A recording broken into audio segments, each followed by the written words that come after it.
Welcome back to The Invisible. Hope you are in a good shape. Be strong and keep motivated. We are here for invisible illness awareness all around the globe. And today's video is for anyone who have someone out there having invisible illness. How can we show our support and care for someone who is suffering from an invisible illness?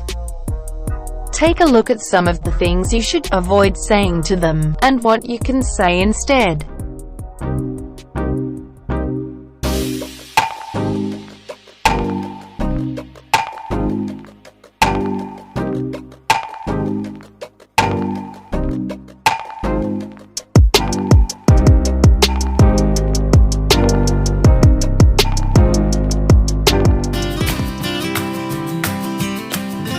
When someone you know has the flu, that's a fairly universal experience, that's easy to understand, and you know what remedies to offer.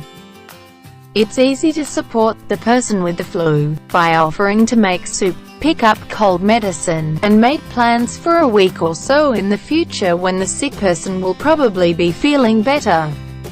But that's not that suitable of many invisible illnesses. Showing and saying that we care has also been uneasy. Let's check what you should avoid saying to person with invisible illness. You don't look sick.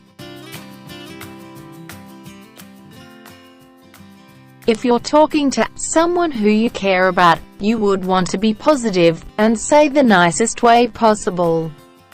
You are trying to reassure them that they look good, despite their illness, and that's a good impulse. However, it is important to understand that people who suffer from invisible illnesses often deal with a lot of disbelief from families and friends, sometimes even from their doctors. While you might mean you look good despite being sick, what your friend likely hears is something more like, "You look good, so you're probably not as sick as you claim." I know what you're feeling. Telling someone that you know how they feel is a common way to try to express understanding and support. But unless you're suffering from the same illness yourself, chances are that you don't actually know how the other person is feeling. And even if you do share the same illness, it's worth keeping in mind that the same condition can have different effects on different people. Saying that you know how someone else feels tends to shut down a conversation. If you really do know, then there's no point in the other person sharing how they're feeling, and if you don't really know, the person who is sick may not feel like first convincing you that you don't really know how they're feeling.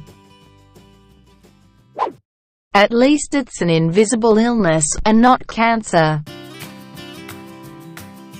When you say, "at least it's not cancer," or any other debilitating condition, you're probably trying to do a good thing by getting the person to look on the bright side.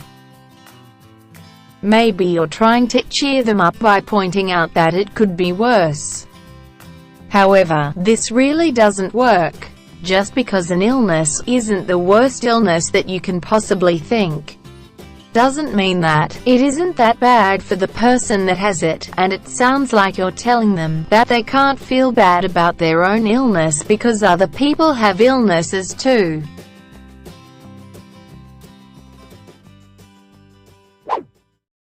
Let me know if you need help. Offering to help a person is a kind gesture, and you may mean it sincerely. But that doesn't necessarily mean that the person you're offering help to will reach out when they need it. They may worry that you're just offering to be polite, or they may feel so overwhelmed by just trying to navigate their everyday life with their illness. They can't think of what they need because sometimes they also don't know how to help themselves. And reaching out to you when you're not right in front of them may seem hard to accomplish. Don't worry, you'll get over this and get back to normal soon. Telling someone that they'll get well and life will go back to normal is one of those statements that's useful when someone has the flu, but it's not so useful when someone is suffering from a chronic illness or invisible disability. The reality is that they may not ever get over their illness. Many invisible illnesses are chronic, which means that the person who has the illness will be living with it forever. That's their new normal. So that's few things you may not say to a person with chronic illnesses. Hope that helps, and share if you find this video is informative. Support this channel to spread some good information for chronic illness awareness.